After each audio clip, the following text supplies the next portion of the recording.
menggunakan tombak, menggunakan panah. Kalian akan menunggangi kuda-kuda perang kalian. Kalian akan berjalan di atas kaki kalian. Thumma udtum min haitsu bada'tum wa udtum min haitsu bada'tum wa udtum min haitsu bada'tum, kata Nabi. Saat Al-Mahdi muncul, kalian akan kembali seperti zaman sekarang. Semua teknologi sudah tidak ada. On demand. Gimana itu? Kok bisa? Kok bisa? Ustadz, bukankah kita sedang ada di puncak teknologi? Ada nuklir, ada pesawat-pesawat tempur yang tercanggih, ada ini, ada itu, ada kapal induk, ada ini, ada itu. Kaum muslimin, subhanallah, Allah telah mentakdirkan, dan takdir yang telah Allah tetapkan pasti terjadi. Masih ingat dengan Albert Einstein enggak? Masih, Ibu? Pernah kenal dengan nama Albert Einstein? Bu? Ibu? Ibu kenal dengan nama Albert Einstein enggak? Ibu kenalnya dengan kue ini, sambal ini, itu yang lebih banyak Ibu kenal. Pak, Albert Einstein adalah bapak fisika dunia, ahli kimia dunia. Saat beliau masih hidup, beliau didesak lebih oleh 2000 wartawan di bumi ini, mendesak beliau, khususnya di negara maju, mempertanyakan kepada beliau bagaimana pandangan Tuan tentang perang dunia ketiga nanti. Masalahnya di negara besar sedang berlomba-lomba membangun senjata nuklir, senjata canggih untuk persiapan perang dunia ketiga. Beliau tidak mau menjawab. Tapi karena desakan begitu kuat, ingin melihat bagaimana pandangan beliau, jawabannya sangat spektakuler dan sangat fenomenal. Apa kata Albert Einstein? Beliau menjawab, kalian nanti perang tidak menggunakan senjata-senjata canggih yang kalian buat hari ini. Semuanya sudah tidak bisa dipakai. Kalian akan perang dengan senjata manual pada perang dunia ketiga. Waduh, kaget. Dunia jadi kaget. Kenapa? Terbongkarlah rahasia besar yang disembunyikan oleh NASA, Pak. Terbongkar akhirnya. Steve Jobs juga pernah menyatakan waktu dia masih hidup. Dengar nama Steve Jobs siapa? Termasuk orang terkaya dunia. Dan dia adalah penggagas atau pemilik iPad. Salah seorang intelektual dan saintis dunia, ahli dalam masalah teknologi digital. Steve Jobs mengatakan, kalau nanti saya sudah tidak ada, kalian tidak lama kemudian akan kembali ke zaman batu, katanya. Kembali ke zaman batu. Pasti akan terjadi kok, penuh matematika begini. Begini kaum muslimin. Allah menyebutkan petaka besar yang akan menimpa bumi ini, yaitu dalam surat At-Tur, surat Ad-Dukhan, surat Al-Muluk, surat Al-Hadid. Nanti uraiannya lebih rinci ada di sini nanti, zikir akhir zaman ya. Kaum muslimin, Nabi menyebutkan bumi ini akan mengalami hantaman meteor. Bumi ini akan mengalami hantaman meteor menjelang kiamat. Akibat meteor ini terjadi dukhan, kabut, asap dan debu yang sangat tebal dan sangat panas. Saking tebalnya bumi ini gelap gulita selama 40 hari 40 malam, kata Rasulullah. Hadis ini sahih seluruhnya. Dukhan ini perkara mutawatir. Kekuatan dalil dan riwayatnya sama dengan kekuatan ayat dalam Al-Quran. Ya, dukhan. Ibnu Abbas mengatakan, saya malam tadi tidak bisa tidur. Ini dengan sanad yang jayid dari Ibnu Jarir. Ibnu Abi Mulaikah, muridnya Ibnu Abbas, berkata, saya berjumpa dengan guru saya. Dia berkata, saya malam tadi tidak dapat tidur, semalaman suntuk. Kenapa guru? Karena saya dengar dari sahabat-sahabat saya telah nampak meteor, berarti malam mereka telah menyaksikan adanya meteor melintas, diperkirakan jatuh ke bumi, dan berarti besok terjadi dukhan. Jadi hubungan antara meteor dengan dukhan diyakini oleh para sahabat, berarti mereka belajar ini dari Rasulullah. Nah kaum muslimin, ternyata Michel Penn, kenal dengan nama Michel Penn? Pakar astronomi dunia, Pak. Jadi rujukan pakar astronomi yang lainnya. Michel Penn mengatakan bahwa meteor ini di ruang angkasa kecepatannya 120.000 km per jam. Meteor yang besarnya garis diameternya 2 km saja, Kekuatan ledakannya sama dengan 1 juta kali lipat bom nuklir yang pernah meledak di Nagasaki dan Hiroshima. Ulangi kembali Pak, berapa kekuatan ledakannya? 1 juta kali lipat bom nuklir yang pernah jatuh di Nagasaki dan Hiroshima. 1 juta kali lipat Pak. Padahal bom nuklir yang jatuh di Nagasaki, Hiroshima itu mampu menghabisi 50.000 manusia. Padahal jatuhnya di lembah itu Pak, bukan di tepat di kota Nagasakinya. Tidak tepat di kota Hiroshimanya. Jatuhnya di lembah, tapi 50.000 manusia mati. Bangunan rata dengan tanah. Manusia menjadi karbon. Bagaimana kalau 1 juta kali lipat? Makanya kata Michel Penn, meteor ini kalau jatuh ke laut akan menimbulkan gelombang tsunami 230 meter. Sedangkan di Aceh saja 15 meter cuma. Hanya 10 menit lebih 200.000 orang yang meninggal dunia. Bagaimana dengan 230 meter? Banyak kota-kota besar dunia yang akan hilang. Banyak negara-negara yang akan kelelep. Kalau jatuhnya di kutub utara kata beliau atau kutub selatan, maka akibatnya kutub itu akan meleleh untuk selama-lamanya. Permukaan air laut akan naik 7 meter. Maka Jakarta hilang. 20% pulau-pulau di Indonesia akan hilang dari atlas. New Zealand, Chicago, Florida, kota-kota besar dunia banyak yang hilang selama-lamanya kalau jatuhnya di kutub utara atau selatan. Tapi kalau jatuhnya ke daratan, dan ini yang persis dalam ayat, ini yang persis dalam hadis Nabi, kalau jatuhnya di daratan kata Nabi SAW akan menimbulkan ledakan yang teramat sangat dahsyat. Jarak 100 sampai 200 km semua kehidupan yang ada menjadi karbon, menguap langsung. Lalu hantamannya begitu dahsyat, partikel-partikelnya langsung membumbung ke udara. Gelombang kejutnya menimbulkan kekuatan 800 km per jam. Sehingga partikel-partikel yang begitu tebal tadi langsung segera membungkus bumi. Bumi ini gelap gulita. Menurut Michel Penn berbulan-bulan gelapnya. Menurut Nabi Muhammad SAW 40 hari 40 malam. Mana yang kira-kira yang lebih tepat? Michel Penn atau Nabi Muhammad? Ya, itu yang disebut dengan dukhan. Panas, sangat panas. Nabi mengatakan orang-orang kafir akan menghirup udara yang tidak pantas dihirup.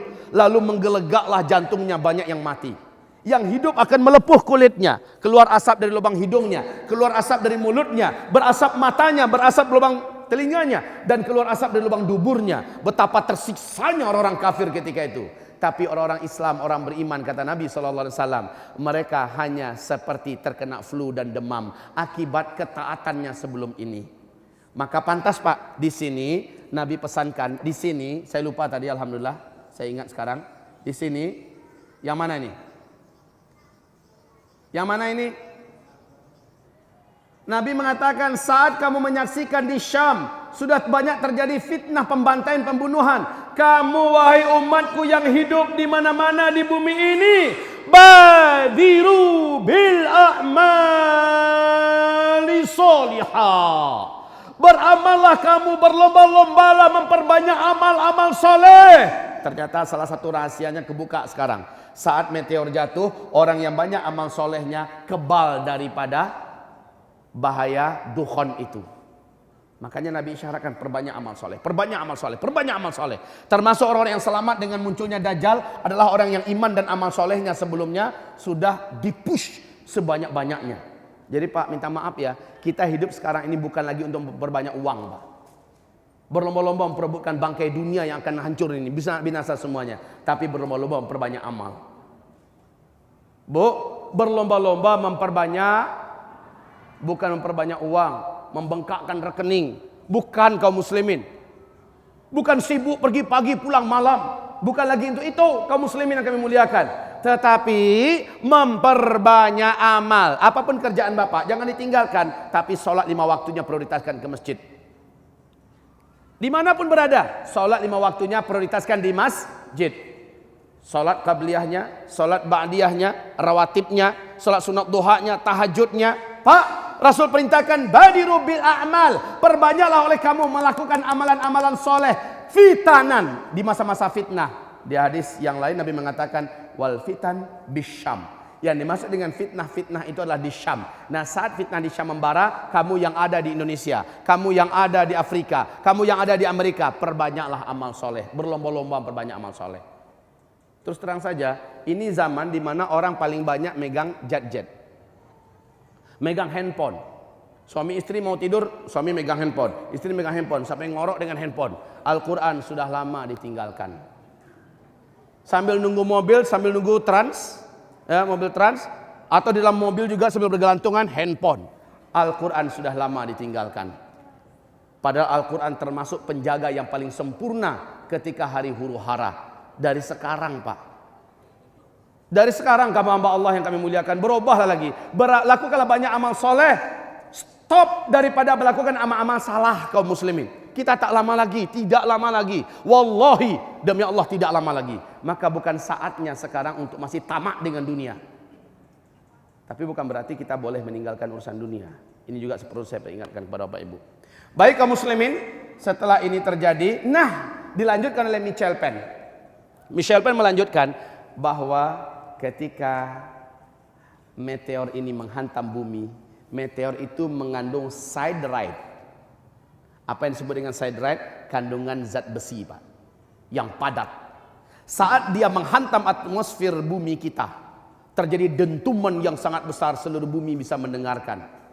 Dentuman ini dan pergesekannya yang radikal dan keras untuk menembus atmosfer kita, menyebabkan dia terbakar bagian luarnya. Serpihan-serpihan kecilnya inilah yang akan menjadi hujan meteor kecil-kecil itu. Kayak di film 2012, kayak di film Deep Impact dan sebagainya, seperti di film Armageddon. Baik kaum muslimin, ini sebuah ilustrasi yang benar-benar sesuai dengan ayat dan hadis kaum muslimin. Kemudian kata beliau, siderite tadi, kandungan zat besi yang ada pada meteor ini akan menimbulkan medan magnet yang sangat kuat. Akibatnya semua besi-besi yang ada di bumi, semua benda-benda logam yang ada di bumi terinduksi. Lalu mesin mobil kita dari besi enggak? Satu komponen dengan komponen yang lain sudah terinduksi dan saling lengket, Pak. Di starter mobil udah nggak bisa jalan. Begitu juga helikopter, pesawat, kapal-kapal, pabrik-pabrik, industri-industri, betul-betul macet semuanya. Cet macet. Bukan macetnya sementara, forever. Inilah dia kenapa teknologi itu berhenti total, karena adanya hantaman meteor yang di dalam meteor itu mengandung siderite. Siderite ini menimbulkan medan magnet. Saat dia bergesekan dengan atmosfer, semua benda-benda logam dan besi yang ada di bumi akan terinduksi, berhenti. Sebagaimana siderite ini juga menimbulkan gelombang elektromagnetika yang sangat tinggi dengan tegangan yang sangat tinggi. Akibatnya semua sinyal-sinyal di bumi akan terhenti secara spontan. Semua satelit juga mandul dan semua listrik akan terhenti secara total. Kita kembali kepada zaman kegelapan.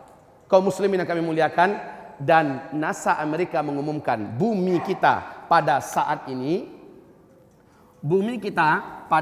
ini sedang berada di tengah-tengah arus sungai meteor. Allahu Akbar.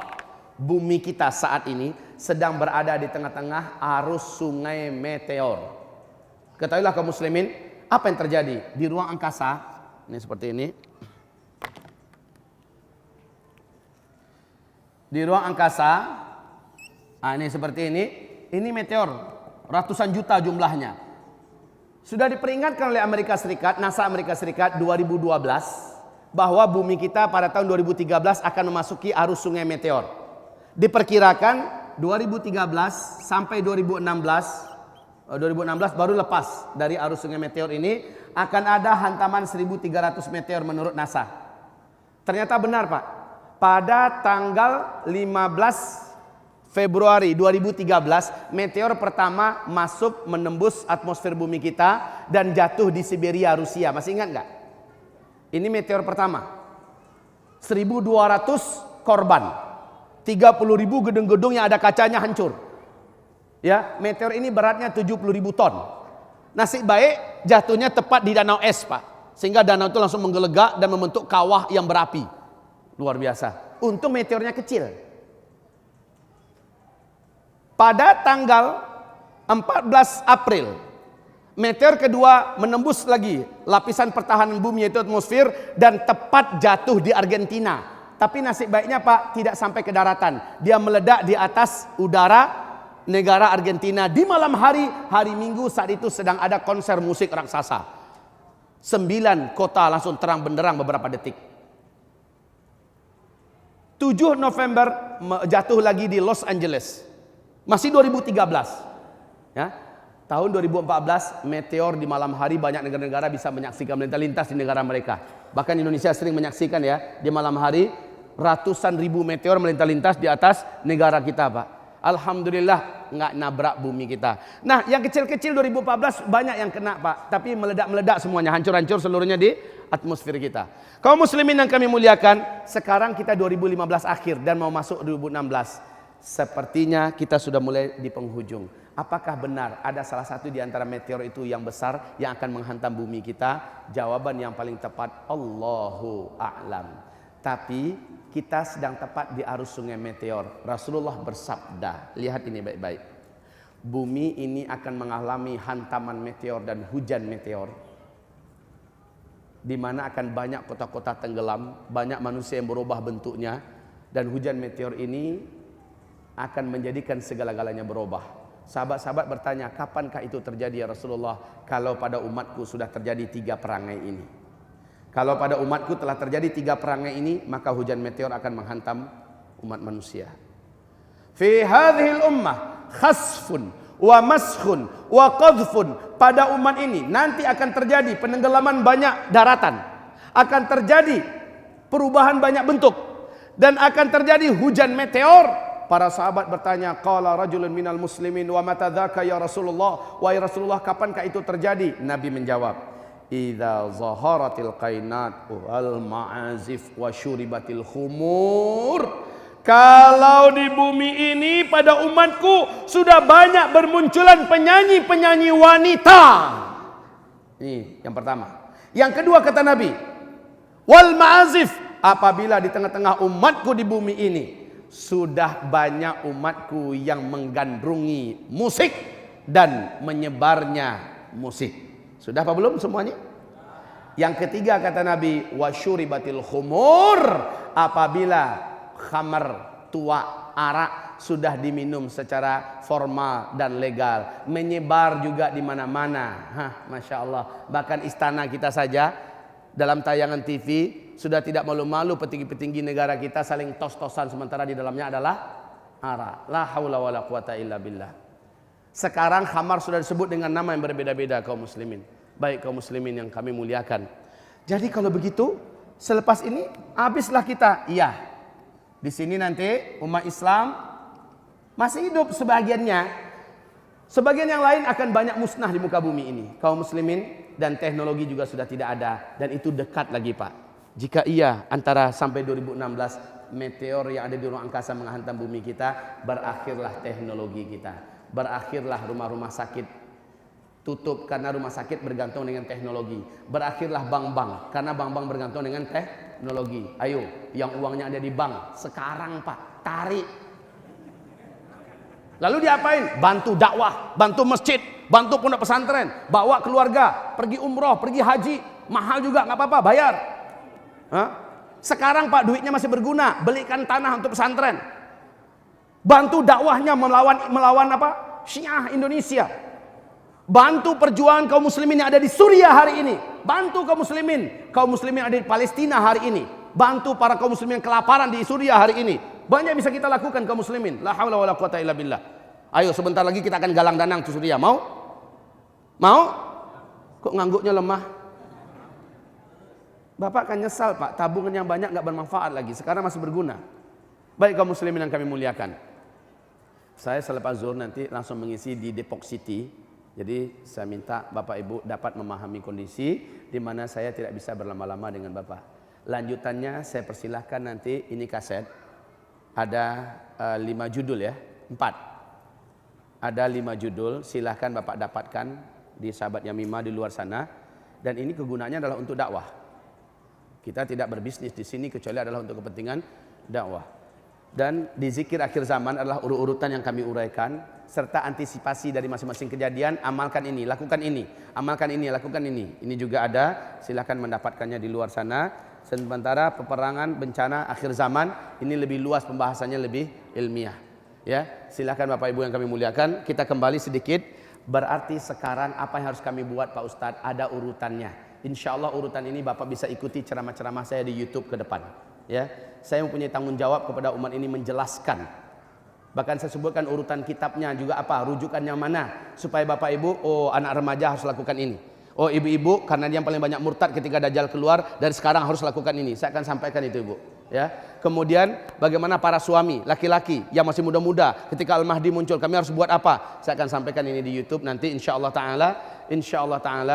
Alhamdulillah sahabat Yamimah sudah melengkapi perlengkapan mereka, dan saya selama ini berdampingan dengan sahabat Yamimah, dan ke depan saya ke daerah-daerah sudah membawa peralatan sendiri, dan itu akan merekam saya di mana saya ada kesempatan langsung direkam kembali, dan itu di-shootkan di-sharekan di YouTube. Oleh karena itu ikuti kajian khusus kami nanti di MUS TV insyaallah taala, Madrasah Mulazamah Ulum Syariah TV, dan ini hanya khusus ceramah-ceramah akhir zaman saja, di mana saya langsung yang akan, inilah tanggung jawab saya kepada umat. Sementara dakwah kita, amalan sosial kita dan lain-lainnya, sahabat Yamimah akan tangani dari Jakarta. Baik kaum muslimin yang kami muliakan, saya punya pondok pesantren di Payakumbuh. Namanya Madrasah Mulazamah Ulum Syariah MMUS. Inilah pondok pesantren satu-satunya tipe mulazamah di Indonesia, Pak. Belum ada yang lain. Tipe mulazamah yang diterima adalah tamatan SD. Syaratnya sudah bersih baca Quran. Dan anak ini kita gembleng dalam jangka 7 tahun ditargetkan menjadi ulama-ulama kaliber dunia dengan izin Allah Subhanahu wa taala. Baik kaum muslimin, demikian saja dari saya. Semoga bermanfaat. Penyampaian saya ini bukan menyebabkan Bapak Ibu lemah semangat hidupnya setelah ini. Tahu-tahu pulang udah lemah aja lututnya. Udah jatuh bahunya macam ini jalan. Bang, kenapa bang? Udah mau kiamat deh. Jangan kayak gitu Pak. Ya. Juga kepada anaknya yang sudah mau menikah, jangan katakan, buat apa kamu menikah, udah mau kiamat. Juga itu salah, ya. Maka saran saya kepada Bapak Ibu, justru dengan mendengarkan uraian ini, semakin membara semangat hidup Bapak. Buat apa? Waktu yang masih tersedia, inilah waktu yang paling tepat memperbanyak tabungan amal soleh saya. Membela kepada Islam sehabis-habis pembelaan. Berjuang untuk Islam sehabis-habis perjuangan. Dunia yang ada di tangan kita sekarang, jangan dibuang. Tapi jadikan untuk sarana mendekatkan diri kepada Allah. Bantu agama Allah ini sekuat-kuatnya, sebisa-bisanya. Dan rekatkan hubungan hati dan persaudaraan sama ahlus sunnah wal jamaah. Jangan mau pecah belah dan dihasut. Udah dekat Pak waktu kita. Jangan mau dipecah belah dan dihasut. Wahai umat Islam, bersatulah, bersatulah. Kita akan memasuki zaman yang paling berat, di mana tidak ada gunanya perpecahan pada saat itu. Makin kita bersatu, makin kita kuat, insyaallah ta'ala. Demikian dari saya, semoga hidup kita setelah ini lebih jujur, lebih amanah, lebih istiqomah, lebih bersemangat untuk beramal soleh, dan jangan abaikan dunia. Kata Nabi, kalaupun besok kiamat pasti terjadi. Hari ini masih ada satu butir kurma di tangan kamu, tanam hari ini. Padahal kurma baru dimanfaatkan 5 tahun ke depan kan.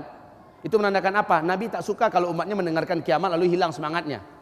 Justru yang terjadi adalah semangat terus, ngejos terus. Mari Bu, kita istighfar kepada Allah Pak. Astagfirullah. Astaghfirullah, astaghfirullah. Subhanakallahumma wa bihamdika asyhadu an la ilaha illa anta astaghfiruka wa atubu ilaik. Wabillahi taufiq wal hidayah. Wassalamu alaikum warahmatullahi wabarakatuh.